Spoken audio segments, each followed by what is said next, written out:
Assalamualaikum warahmatullahi wabarakatuh. Kami dari kelompok 3 akan membacakan materi kami tentang integrasi nasional dalam rangka persatuan dan kesatuan bangsa.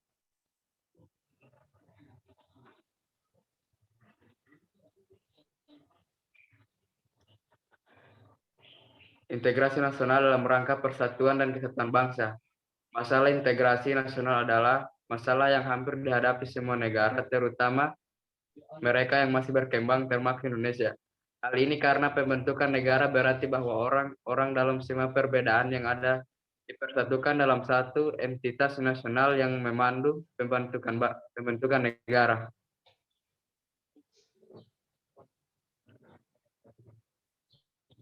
Makna integrasi nasional.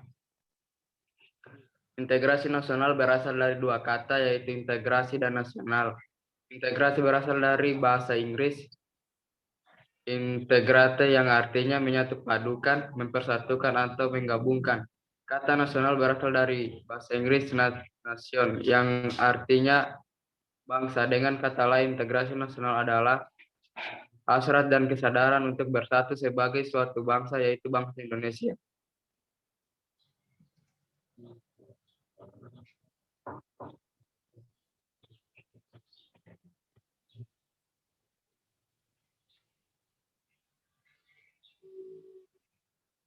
Jenis integrasi nasional.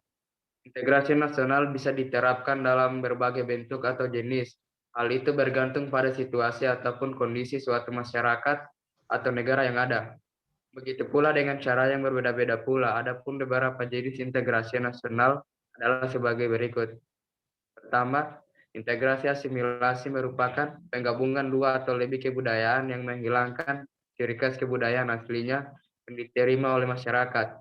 Dalam hal ini, negara berusaha meluburkan beberapa kebudayaan agar dijadikan menjadi satu kebudayaan yang sifatnya lebih mudah diterima oleh semua masyarakat. Selanjutnya akan dilanjutkan oleh Revita. Yang kedua, integrasi akulturasi, yang merupakan penggabungan dua atau lebih kebudayaan tanpa menghilangkan ciri khas kebudayaan asli di suatu lingkungan. Pemerintah atau negara bisa menjadikan cara ini sebagai suatu hal yang cukup inovatif dalam menciptakan persatuan dan kesatuan masyarakatnya. 3. Integrasi normatif terjadi karena keberadaan norma-norma yang berlaku dan mempersatukan masyarakat sehingga integrasi lebih mudah dibentuk. Dengan berlakunya norma tersebut, artinya masyarakat telah bersatu dan sepakat untuk menjalankan dan menaatinya.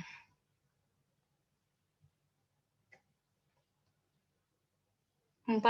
Integrasi instrumental terjadi dan tampak nyata sebagai akibat adanya keseragaman antar individu dalam lingkungan masyarakat. Hal itu bisa terbentuk karena adanya kesamaan atau keseragaman antar individu atau kelompok dalam lingkungan hidup. 5. Integrasi ideologis terjadi dan tampak secara nyata karena adanya ikatan spiritual atau ideologis yang kuat tanpa adanya paksaan. 6. Integrasi fungsional terjadi karena adanya berbagai fungsi tertentu dari semua pihak di dalam masyarakat. 7. Integrasi koersif terjadi karena adanya pengaruh dari penguasa dan bersifat paksaan, jadi sifatnya tidak secara sukarela ketika bersatu dalam suatu hal. Nasional. Munculnya rasa KB ini dilatar belakangi oleh adanya kesamaan nasib, kebutuhan, kondisi, dan cita-cita dari beberapa manusia. Perasaan yang sama menjadikan mereka tidual, mudah untuk diadu domba dan terpecah belah, tetapi memunculkan semangat persatuan dan kesatuan, serta semangat untuk berbuat demi kepentingan bersama. Oleh karena itu, membangun integrasi nasional itu sangat penting pada kehidupan bernegara dan juga mewujudkan cita-cita dan tujuan negara, bahkan memelihara rasa kebersamaan.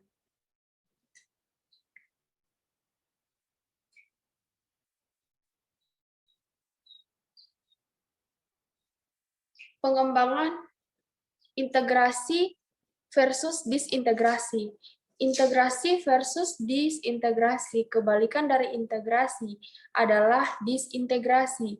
Jika integrasi berarti penyatuan, keterpaduan antar elemen atau unsur yang ada di dalamnya, maka disintegrasi dapat diartikan ketidakpaduan, keterpecahan di antara unsur yang ada. Jika integrasi terjadi konsensus, maka disintegrasi dapat menimbulkan konflik atau perseteruan dan pertentangan. Disintegrasi bangsa adalah memudarnya kesatupaduan antar golongan dan kelompok yang ada dalam suatu bangsa yang bersangkutan. Baiklah, akan dilanjutkan oleh Fitrah Hasan Sabil. Pengembangan integrasi Indonesia, Howard Wilkins dalam Muhaimin dan Colin Max Andrews 1995 menyebut ada 5 pendekatan atau cara bagaimana para pemimpin politik mengembangkan integrasi bangsa. Kelima pendekatan yang selanjutnya kita sebut sebagai faktor yang menentukan tingkat integrasi suatu negara adalah: 1. Adanya ancaman dari luar. Adanya ancaman dari luar dapat menciptakan integrasi masyarakat. Masyarakat akan bersatu meskipun berbeda suku, agama, dan ras ketika menghadapi musuh bersama. Contoh, ketika penjajah Belanda ingin kembali ke Indonesia, masyarakat Indonesia padu melawannya. Next. 2. Gaya politik kepemimpinan. Gaya politik para pemimpin bangsa dapat menyatukan atau mengintegrasikan masyarakat bangsa tersebut. Pemimpin yang karismatik, dicintai rakyatnya, dan memiliki jasa-jasa besar, umumnya mampu menyatukan bangsanya dan yang sebelumnya tercerai-berai. 3. Kekuatan lembaga-lembaga politik. Lembaga politik, misalnya birokrasi, juga dapat menjadi sarana pemersatu masyarakat bangsa. Birokrasi yang satu dan padu dapat menciptakan sistem pelayanan yang sama, baik dan diterima oleh masyarakat yang beragam. Pada akhirnya, masyarakat bersatu dalam satu sistem pelayanan. 4. Ideologi nasional. Ideologi merupakan seperangkat nilai-nilai yang diterima dan disepakati. Ideologi juga memberikan visi dan beberapa paduan bagaimana cara menuju visi atau tujuan itu. Jika suatu masyarakat meskipun berbeda-beda, tetapi menerima satu ideologi yang sama, maka memungkinkan masyarakat tersebut bersatu. Selanjutnya akan dibacakan oleh Narul Hayat.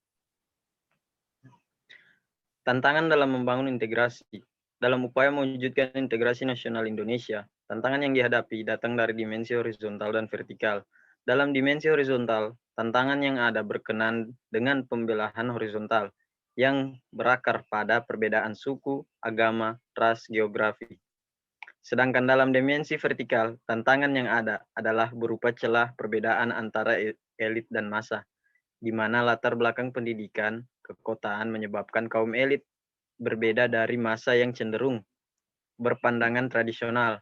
Masalah yang berkenaan dengan dimensi vertikal lebih sering muncul ke permukaan setelah berbaur dengan dimensi horizontal, sehingga hal ini memberikan kesan bahwa kasus Indonesia dimensi horizontal lebih menonjol daripada dimensi vertikal.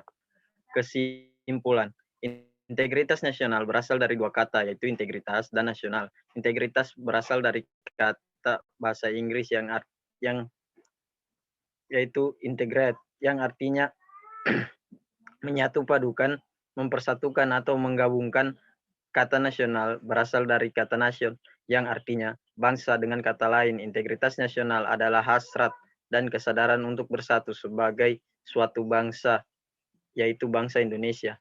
2. Integritas nasional bisa diterapkan dalam berbagai bentuk atau jenis, yaitu integrasi asimilasi, integrasi alkulturasi, integritas normatif, integrasi instrumental, integrasi fungsional, dan integrasi koresif.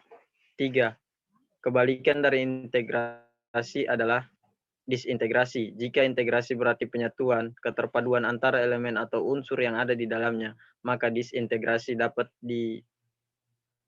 diartikan ketidakpaduan atau keterpecahan antara unsur yang ada. Jika integrasi terjadi konsensus, maka disintegrasi dapat menimbulkan konflik atau perseteruan dalam pertentangan. 4. Model integrasi yang berlangsung di Indonesia adalah model integrasi Imperium Majapahit, model integrasi kolonial, dan model integrasi nasional Indonesia. 5. Pengembangan integrasi dapat dilakukan melalui 5 strategi